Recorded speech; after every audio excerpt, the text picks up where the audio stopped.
Empiezo esta pequeña charla haciendo unas preguntas fundamentales.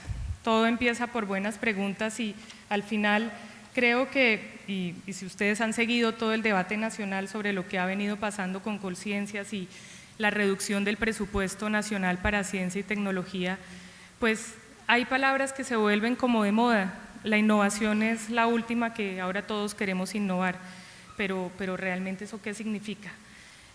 ¿Cuántos de ustedes saben, han tenido contacto, hacen investigación sobre innovación o han hecho innovación? ¿Me podrían?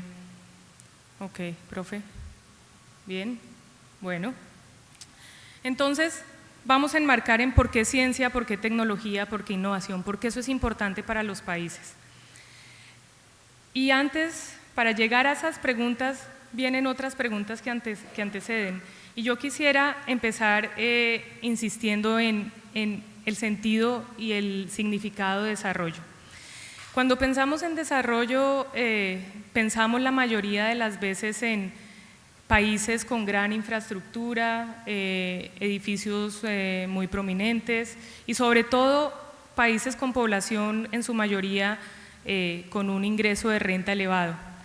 La realidad es que cuando miramos países desarrollados vemos grandes diferencias en términos de educación básica, secundaria y superior, con altos estándares en la mayoría, en todos los países desarrollados, hasta educación secundaria gratis, en muchos también la superior gratuita, pero más allá de la gratuidad es la calidad que tienen tanto los maestros, el rol que tienen los maestros en la educación de las nuevas generaciones, las credenciales que tienen que tener y la apreciación que tienen por parte de la sociedad y las metodologías de pedagogía activa que utilizan con los estudiantes. Básicamente están preparando estudiantes para que sean creativos ante un mundo cambiante, porque definitivamente dándoles conocimientos como contenedores pues no van a llegar muy lejos. Eso significa desarrollo. Otra de las cosas que son importantes y fundamentales en los países desarrollados son, por ejemplo, el sistema de transporte. ¿Cuántos de ustedes han estado en Transmilenio, han utilizado Transmilenio? En hora pico, ¿quiénes? Listo. Entonces saben que muchas veces es algo tortuoso y sobre todo en grandes ciudades. Claro, Transmilenio ha tenido sus grandes beneficios y es conectar a la ciudad de una manera rápida, pero también tiene grandes, posibilidades de mejora.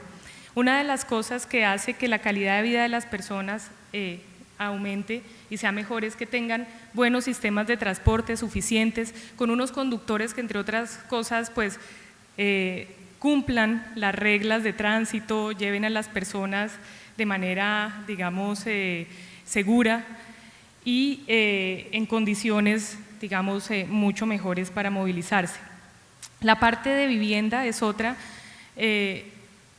Acá recuerdo, porque además hace 1 o 2 semanas mi mamá me contaba que una amiga de ella que vive en Estados Unidos le contó que unos amigos de ella estaban en Canadá y que supuestamente ellos, que el señor se quedó sin trabajo, el gobierno le dio un subsidio mientras estaba sin trabajo, como no tenía trabajo, no podía pagar la renta, el gobierno le dio una casa mientras encontraba trabajo, y mi mamá me decía que eso no podía ser.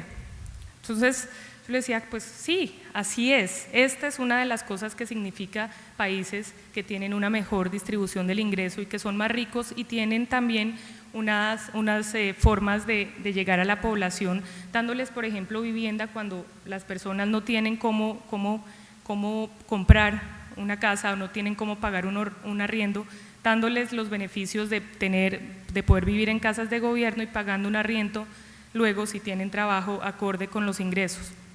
También otra parte es la parte de salud y cómo los beneficios de investigación de tendencia de última frontera se aplican a hospitales de última generación, pero acá, más allá de lo tecnológico y de los grandes adelantos que han habido en ciencia en los últimos años, tiene que ver con algo que a mí me sorprendió particularmente en Reino Unido, y es Cuando las personas tienen una condición de discapacidad, bueno, pues si estaban trabajando tienen una pensión automática porque pues no van a poder trabajar y entonces tienen que sostenerse, pero también lo que sucede con las personas en discapacidad es que alrededor de su sistema familiar empiezan a haber muchos cambios y alguien normalmente de la familia tiene que cuidar a esa persona, eso es un trabajo porque esa persona no va a poder dedicar ese tiempo para trabajar. Los cuidadores o carers tienen un salario que les da el gobierno por hacer esa labor y si no es parte de la familia quien lo haga, tiene un salario para hacerlo. Entonces, cuando yo pienso en desarrollo, pienso en mejores condiciones de vida a nivel estructural, en todos los aspectos de la población y eso no es una utopía, eso es algo que tienen muchos países en el mundo y entonces nos preguntamos por qué nosotros no podemos llegar allá, cuando tenemos unos recaudos de impuestos muy similares a los que tienen ya la población que trabaja en estos países. Teniendo como base esto, yo quiero hacerles una pregunta, yo voy a ser interactiva porque de verdad no quiero que se me duerman, entonces quiero que se imaginen, hagamos un ejercicio de visión y acá sé que están expertos en prospectiva y en planeación, imaginémonos que es el 2030, ya en este momento, estamos sentados acá en el 2030 y el país ha avanzado y a ustedes les gusta lo que está pasando en el país.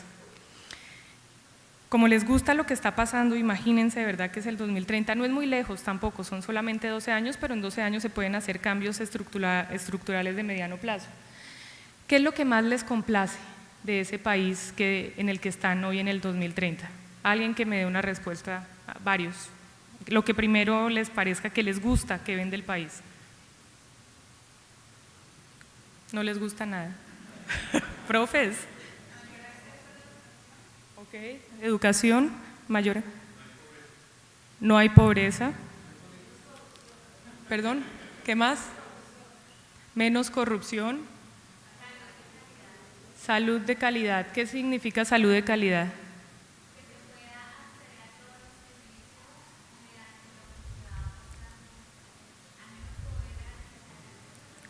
Ok. En términos de educación, ¿qué significa mejor educación? Respetar las diversidades. Ok.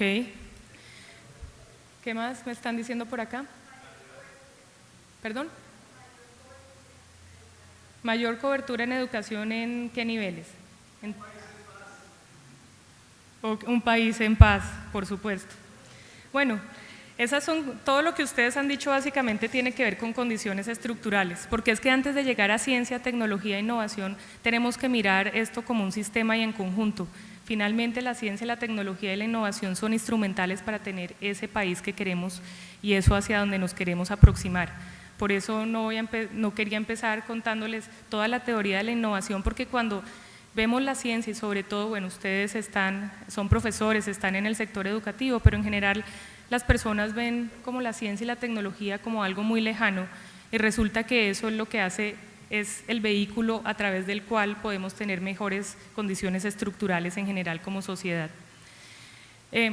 Y eso también es algo que define brecha entre países, porque definitivamente hay una brecha, llamémoslo, antes en los 80 hablábamos de países centro-periferia, hemos hablado ahora ya más de países más y menos desarrollados, en vías de desarrollo, tercer mundo, pero básicamente son visiones de gobierno, son visiones de los gobernantes que están de turno, pero que además dejan el camino sembrado para un Estado de largo plazo, algo estructural. Y entonces ahí vemos ejemplos digamos que muestran un poco hacia dónde se han encaminado los países y qué resultados tienen. El primero ven ahí a Angela Merkel, la primera ministra de Alemania, y ella pues básicamente reconoce que la innovación es el aspecto clave para el crecimiento y la prosperidad. Básicamente, si no hay sectores basados en conocimiento, el país no va a poder ser próspero y no va a poder ser competitivo en el ámbito internacional. Y Alemania hoy está liderando la Unión Europea, es el país que tiene menos deuda externa, tiene mejores condiciones estructurales, en términos energéticos tiene una gran infraestructura porque pensaron a futuro y ya están adelante en el tiempo y son tendencia en la Unión Europea. Tanto que cuando pensamos en Alemania y solamente en el 2015, pues un indicador, dicen por ahí que, rector, sí, el cariño se muestra con dinero. Es materialista, pero el cariño se muestra con dinero muchas veces. El porcentaje de inversión en investigación más desarrollo de Alemania es del 2,88%, eso en 2015 según los datos del Banco Mundial. Y cuando vemos también un país más de la región que está como más acorde a nuestra realidad, un poco menos desarrollada, vemos grandes pasos que están dando, y acá tenemos a Michelle Bachelet, que este 16 de enero firma la resolución de creación del Ministerio de Ciencia y Tecnología en Chile. Lo hace acompañada de sus ministros de Economía, de Educación, de Seguridad y Vivienda, de su secretario general de Presidencia, y ahí ustedes pueden leer cómo ella está poniendo el desarrollo del país basado en el conocimiento, teniendo en cuenta las múltiples ciencias que son llamadas básicas, duras, pero también las humanidades, porque esto de nuevo tiene que tener un desarrollo estructural. El porcentaje de inversión en el PIB de Chile en 2015, según datos del Banco Mundial, fue el 0,38, todavía muy bajito, pero van yendo hacia allá. Esta institucionalidad muestra de que el país se está moviendo a un ritmo diferente y pues no es de sorprenderse que Chile en la región esté mucho más adelantado. También al tiempo de la creación de este ministerio crea un comité interministerial para que las políticas de ciencia y tecnología estén sincronizadas, digamos, en sinergia con los otros gabinetes ministeriales, lo cual tiene total sentido, porque finalmente eso es lo que le da la infraestructura de crecimiento al país. Y entonces ahora voy a entrar ya con un poco más de teoría y quiero mostrarles un poco de lo que, desde dónde empieza, al menos en teoría económica, todo lo que tiene que ver con innovación, y entonces ahí es referencia obligada a Schumpeter. Primero con su primer trabajo sobre la teoría del desarrollo económico, donde introduce el concepto de destrucción creativa, y es ahí donde él, o marca 1, que también se conoce, donde básicamente hay oportunidad para que haya una introducción de nueva tecnología en el mercado, hay una gran base de emprendedores y pequeñas firmas que están experimentando y logran posicionar un nuevo producto o servicio en el mercado, y eso al final destruye las estructuras que existían en el momento y en ciertas situaciones, incluso empleos, pero a la vez destruyen lo anterior y construyen nuevas formas de hacer las cosas y de dinámicas de mercado. Por otra parte, está años después, en 1942, en su obra Capitalismo, Socialismo y Democracia, introduce la parte de creación acumulativa, entendiendo que tiene fases. En un momento, sobre todo en los ciclos de desarrollo tecnológico, hay ciclos cortos y largos. En la medida en que el conocimiento es más especializado, piensen en la biotecnología, nanotecnología, necesita un tiempo mayor de desarrollo. También las inversiones que tienen que realizar las empresas a largo plazo también son muchísimo, pues digamos, más importantes. Entonces allí hay menos entrada de competidores, hay más especialización de ciertos laboratorios de I+D, sobre todo industriales, y mayor especialización de grandes empresas para llevar innovaciones a la población. Esto también está relacionado con lo que luego Otterbach y Abernathy hablan en sus ciclos de innovación, donde podríamos asimilar la destrucción creativa a la fase fluida de la innovación, donde entra un nuevo producto o servicio y entonces hay una tasa de mayor innovación, hay más experimentaciones nuevo en el mercado, hay más consumo por parte de los usuarios. Luego de que pasa la novedad, empieza a haber en la fase transicional, y acá empieza a haber una brecha, más innovaciones en proceso, ya está más estable el producto o servicio, ya las mejoras vienen siendo más en términos de procesos y ahí hay una transición hasta que llega un proceso de estabilización donde ya no es una novedad. Por ejemplo, cuando el Skype revolucionó las llamadas telefónicas y entonces no podíamos creer que uno podía llamar a un número de teléfono por vía internet. Ahora ya pues Skype no es ninguna novedad, ya todo lo conocemos y ya hay más competidores. Entonces acá ya viene la parte de estabilización y así se van generando nuevos ciclos de innovación de diferentes productos y servicios. Viene un poco para entender cómo funcionan los modelos de innovación. Hablamos de Schumpeter como el que originó toda la parte de innovación en la economía. Luego, todas las teorías en generación de innovación.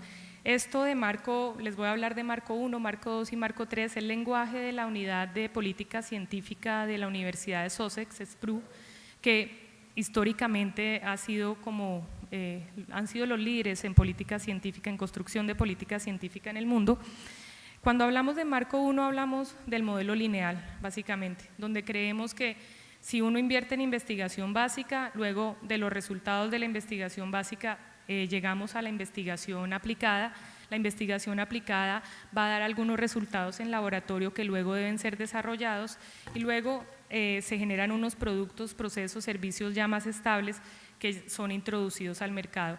Es totalmente causal, del punto A llegamos al punto E y en este marco los actores más importantes son sobre todo el gobierno, que corrige fallas de mercado en caso de que lo que llegue al mercado no sea lo que requiere la sociedad, los científicos, expertos, los investigadores, que son los que hacen la investigación básica, y las empresas, normalmente las grandes, que son las que tienen el músculo financiero para llegar al mercado. En este marco 1, pues hay unos supuestos. Los supuestos es que existe una direccionalidad no explícita, es decir, invertimos en ciencia y llegaremos a algo que es beneficioso para la sociedad, no necesariamente con un propósito específico, y que necesariamente la investigación y desarrollo generan una ventaja competitiva y traen, por lo tanto, mayor bienestar para la población. Entre otras cosas, cuando uno mira los instrumentos de política de Colombia, por más de que hayamos declarado en ley que tenemos un sistema nacional de innovación, bueno, ahora ciencia, tecnología, innovación, competitividad, productividad y todas las palabras, lo que vemos en la realidad es que nuestros gobernantes y los instrumentos son más de tipo lineal. Luego venimos con el marco 2, y acá esto es desarrollado sobre todo en los sistemas de innovación por Chris Freeman, que fue en su momento el director de SPRU. Y acá básicamente lo que ustedes tienen son se incrementan los actores, la innovación ya no aparece de forma lineal, es algo mucho más complejo, necesita de la interacción de varios bloques. Tenemos un sector educativo y académico importante, tenemos un sector industrial que es el que interactúa con el sector educativo a través de unos intermediarios o brokers que hacen que lo que se produce en el sector académico llegue al industrial y también en los procesos de experimentación industriales se puedan hacer en conjunto con la academia. Y luego tenemos un sistema político que es el que se encarga de dar la infraestructura necesaria para que se puedan dar esas interacciones de la manera menos traumática posible. Hay que tener una infraestructura de base, unas políticas de propiedad intelectual, un sistema financiero que esté pensando en venture capital, en redes de inversionistas, en ángeles que puedan apoyar privados, sobre todo nuevas invenciones.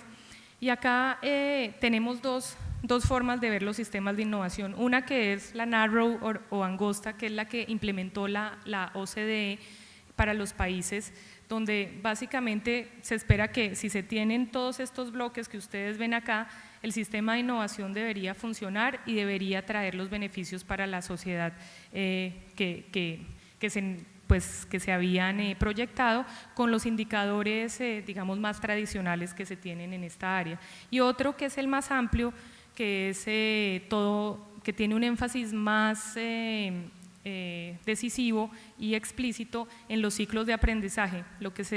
Ahí se mira ya más la interacción entre estos actores y cómo construyen conocimiento y lo ponen al servicio de la sociedad y del mercado a través de procesos de learning by doing and learning by interacting.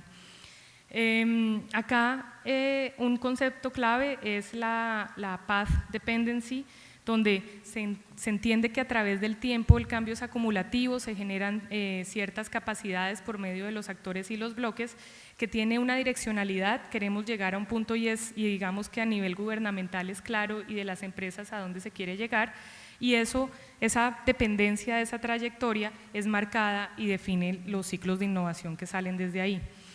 Pero ¿qué pasa con el Marco II? El Marco II surge cuando todavía no estábamos hablando de grandes desafíos globales, no hablábamos de cambio climático, ya hablábamos de condiciones estructurales difíciles de pobreza, pero ahí pensábamos todavía que, de nuevo, si hay innovación, hay mejor productividad y entonces hay más competitividad y entonces hay mejor ingreso per cápita porque la distribución de ingresos es evidente después de que los países son más ricos, pero realmente no se hace preguntas fundamentales sobre cuáles son las necesidades reales de las comunidades. La sociedad está implícita, pero realmente la sociedad son más unos usuarios y consumidores de lo que se produce en los ciclos de innovación, y acá el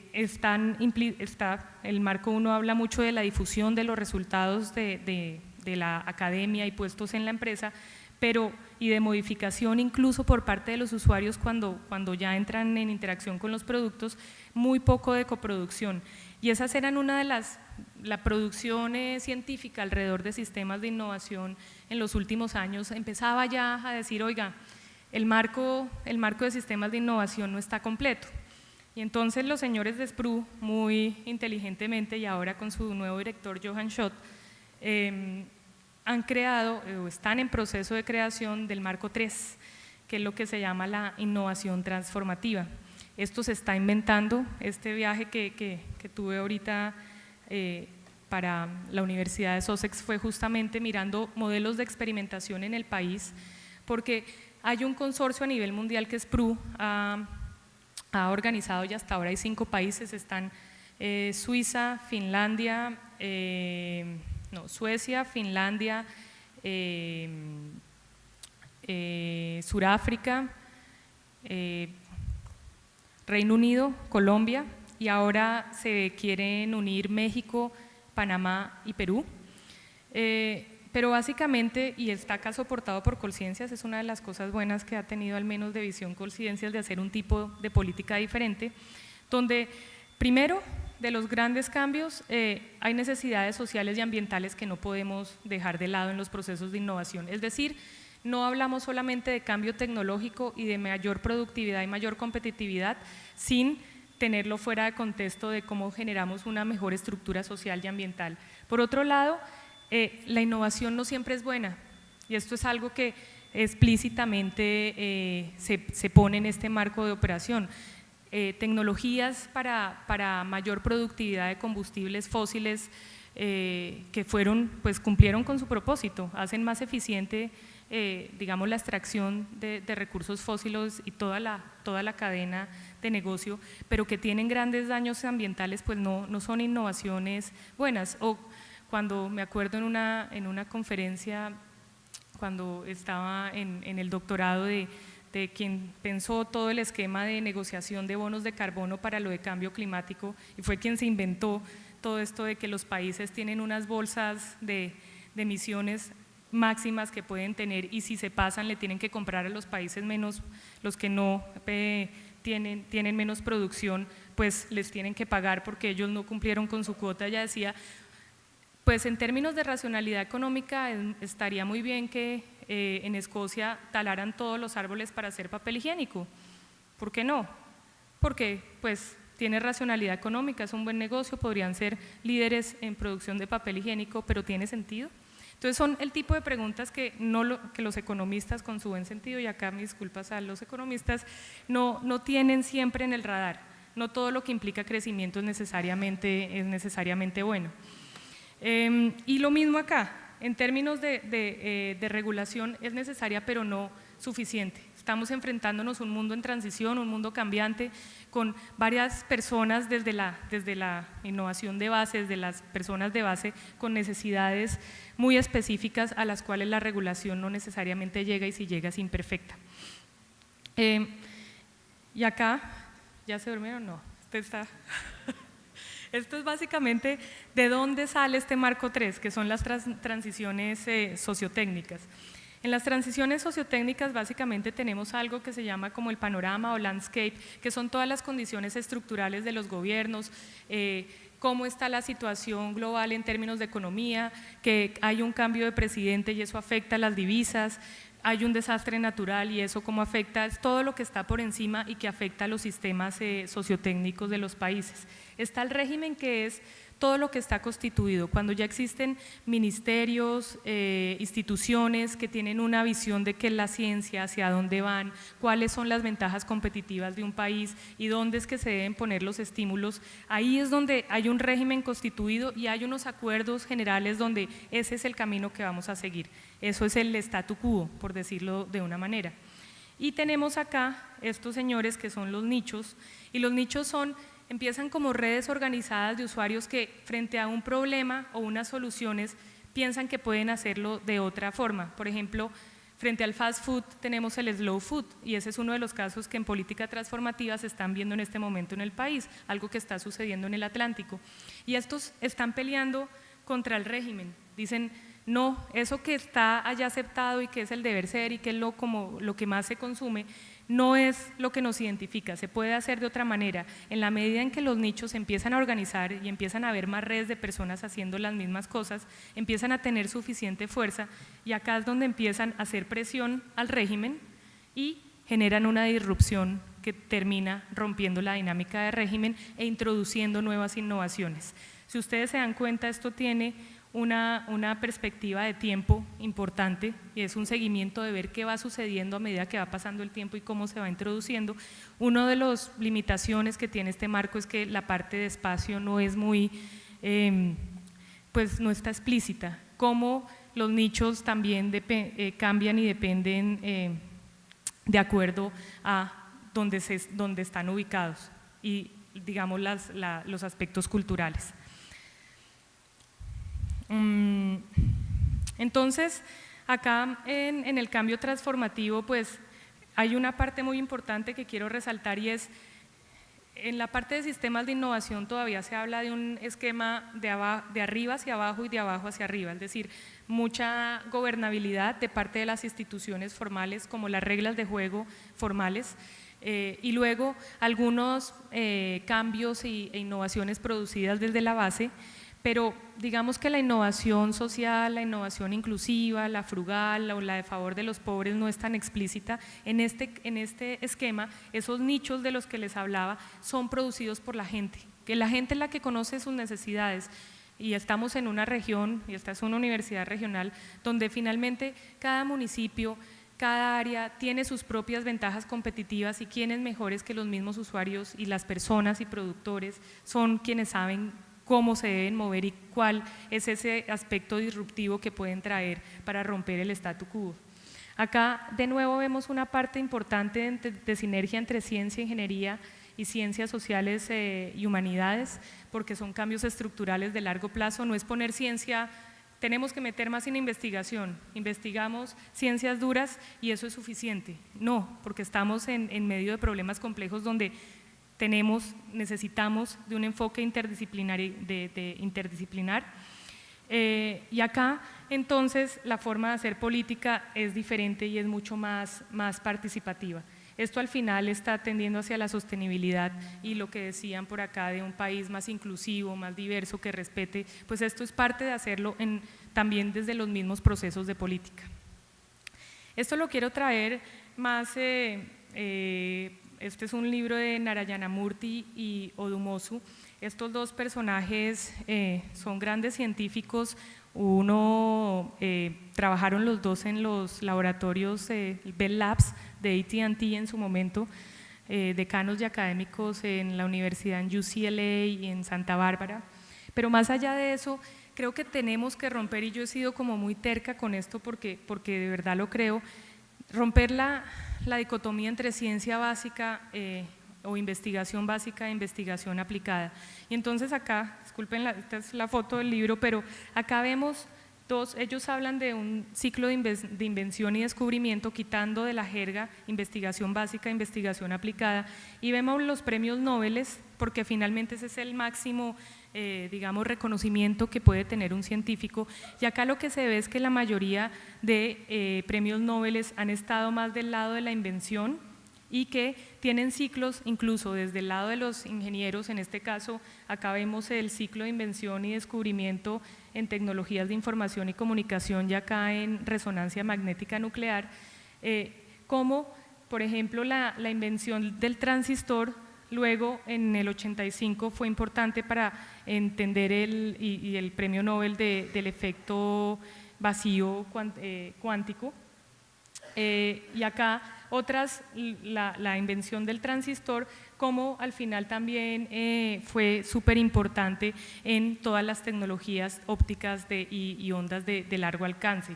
Lo mismo pasa con las tecnologías de resonancia nuclear y magnética. Entre otras cosas, la mayoría de estos premios Nobel fueron otorgados a personas que trabajaban en laboratorios industriales, no en universidades. Y acá es donde se ve y básicamente lo traigo porque si seguimos pensando en ciclos de investigación apartados de las realidades y de la solución de problemas, pero digamos tampoco haciendo instrumental que la única ciencia que se hace es solamente para responder a problemas, pero sí teniendo en cuenta una meta hacia dónde llegar, estos ciclos de innovación y descubrimiento son mucho más efectivos, y pues la evidencia lo muestra con creces. Entonces, acá mi invitación es que al final les he hablado de marco 1, marco 2, marco 3, al final lo más importante es que para hacer frente a todos estos nuevos retos es importante la participación de más grupos de interés. Acá no porque yo soy académico y el resto, o yo soy estudiante o yo soy empresario, no tengo nada que ver con lo que tenga que ver con desarrollo de ciencia, con todos los efectos de la innovación en la sociedad, porque es que, volviendo al tema del desarrollo, los países desarrollados han llegado a los niveles en los que están porque han generado conocimiento basado en investigación que llega a la sociedad y sectores con una ventaja competitiva mucho más amplia que da al final un bienestar más grande para la sociedad. Pero así no. Si seguimos pensando en que la inversión es en commodities tradicionales, recursos naturales, seguramente no vamos a llegar allá. Por eso este es un tema de todos, no es un tema de unos pocos.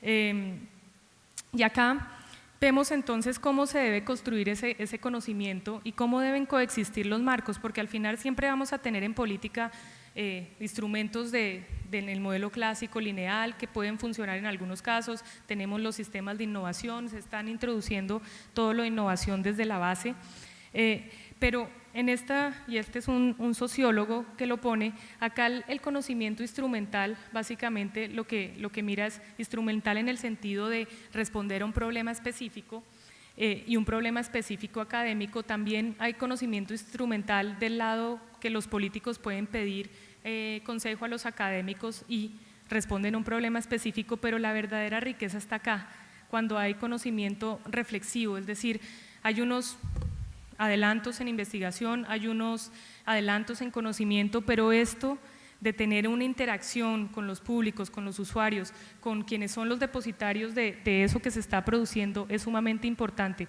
desde el lado de construcción de conocimiento, pero también desde el lado de la participación del público en la política. Esta es una responsabilidad compartida y es una responsabilidad de todos los grupos de interés. Y traigo esta foto porque este fin de semana el presidente de la Academia de las Ciencias Naturales, Ciencias Exactas, Físicas y Naturales, convocó a un grupo de académicos y personas que trabajamos en todo el tema de política científica. Si ustedes ven acá, pues está el doctor Vaz, hermana de rectores, pues ahí está Gabriel Algado, Jorge Hernán Cárdenas, bueno, acá están científicos, profesores de la Universidad Nacional, acá en educación. Se formaron 3 mesas, una en medio ambiente, otra en política de ciencia, tecnología e innovación, y otra en todo lo que tiene que ver con regalías como medio de financiación de la investigación. Y yo quiero llamar la atención primero en que, si ustedes se dan cuenta, la media de edad es alta. Hay mucha experiencia resumida, pero lo traigo a colación porque estos señores que están acá ya le cumplieron al país, ya han aportado con su conocimiento, desde lo que han hecho una carrera, han traído grandes beneficios al país, pero no paran pensando en que podemos tener un país diferente y mejor. Y estamos peleando porque tengamos mayor inversión en ciencia, en tecnología, en innovación, en conocimiento, porque eso es lo que nos va a dar la oportunidad de tener un país diferente, de tener ese país que soñamos al 2030, al 2050, ese país que tenemos, que no es utópico, porque es que es una realidad en muchos países ya, es que no es algo, digamos, totalmente nuevo y salido del esquema. Estos señores ya cumplieron con el país, pero están pensando todavía en cómo podemos hacer para tener un mejor país, teniendo un discurso político, acá todos somos realmente científicos, un discurso político para llegar a los nuevos candidatos presidenciales, para decirles: oigan, señores, es importante este tema, porque es que sin esto de base usted no va a tener mayor desarrollo para el país. Y el otro aspecto que quiero resaltar es que somos muy pocas mujeres, si se dan cuenta, somos muy poquitas, y ahí yo sigo en cada vez que hablo diciendo que todavía lo de equidad de género es alguna brecha que tenemos que solucionar, y todavía las mujeres estamos en condición de menores oportunidades.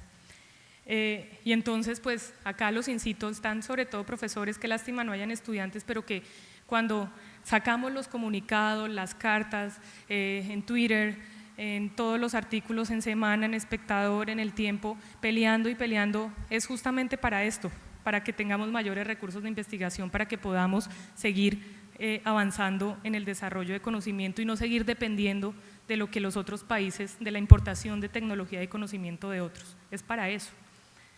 Y entonces ya quiero cerrar con una pregunta que no voy a contestar, pero que ustedes muy bien saben y seguramente también pues podemos discutir, y es: ¿cuál es el papel de la universidad en estos retos locales y globales?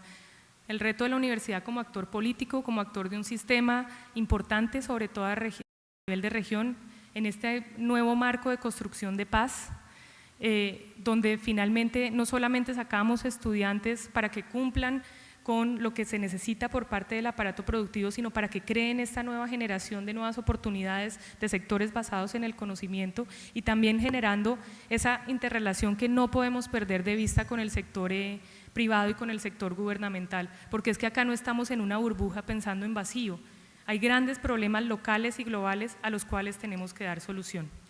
Entonces, pues tenemos que hacer esta reflexión y nosotros, como me decía el rector ahora más temprano, sobre la avalancha en la educación, que lo único que uno no puede hacer en una avalancha es quedarse quieto. Y sí, claro, lo único que uno no puede hacer en una avalancha es quedarse quieto. Entonces, ¿cómo nos vamos a mover? ¿Vamos a seguir siendo seguidores de las tendencias del resto, o vamos a tomar un papel activo como nos corresponde como universidad? Muchas gracias, y si hay preguntas.